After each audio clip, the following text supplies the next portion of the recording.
Us. So, Artie, the objective of this march, we've seen many of these in the past. Well, the objective is very clear. They are out here to march against gender-based violence. Now, the provincial government here in the Eastern Cape will be leading this march. We understand that the MEC for Transport and Safety, as well as the MEC for Social Development, as well as Health, will be here to lead this march to the Port Elizabeth High Court. They are, like I said, marching against gender-based violence. They're marching against women abuse in and around the country.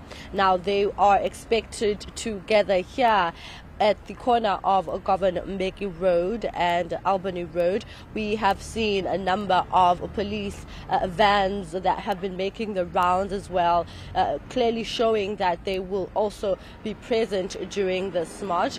We spoke to some of the organizers a couple of minutes ago, and they were saying to us that they're still waiting for those vehicles which will be transporting people who will be a part of this march today. And also, just to recap some of what has been happening in court, we understand that the defense lawyer Duberman asked for Judge Makola to recuse himself. However, he did dismiss that application. So he asked Duberman, that is, for a postponement until Thursday so that senior counsel can make a decision, and that he wants, obviously, his decision. He wants to appeal his judgment in this matter. So, you have these group of supporters rallying behind Cheryl Zondi and many other witnesses that will be taking the stand, who've alleged that Timothy Omotoso has sexually assaulted them. And then on the other hand, I had an opportunity a couple of days ago outside court to speak to some of the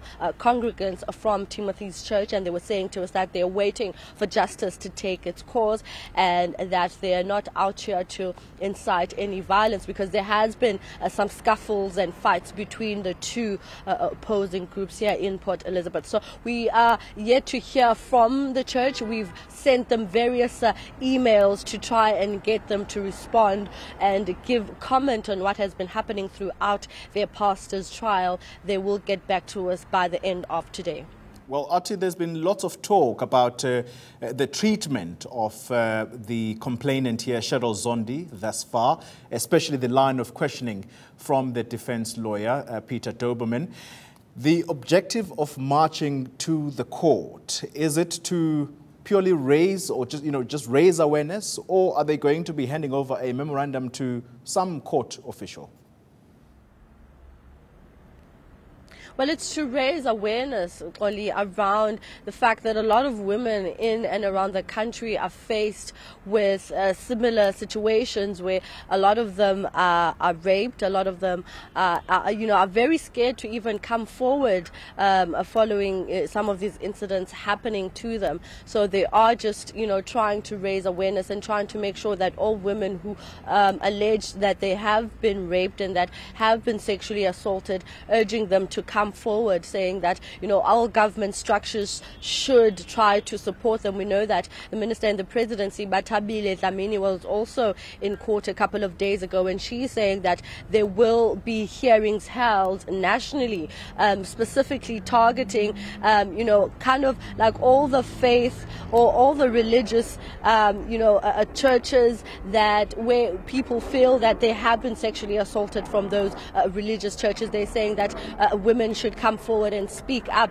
at those hearings that they will be hosting throughout the country. So the provincial government here in the Eastern Cape also saying that they support the efforts by the Minister Dlamini, who has called on these hearings. After this march, there will be an engagement between the various organizations that are obviously standing and fighting for women abuse. All right, Atim Tongana, thank you very much for that update. Live for us in Port Elizabeth.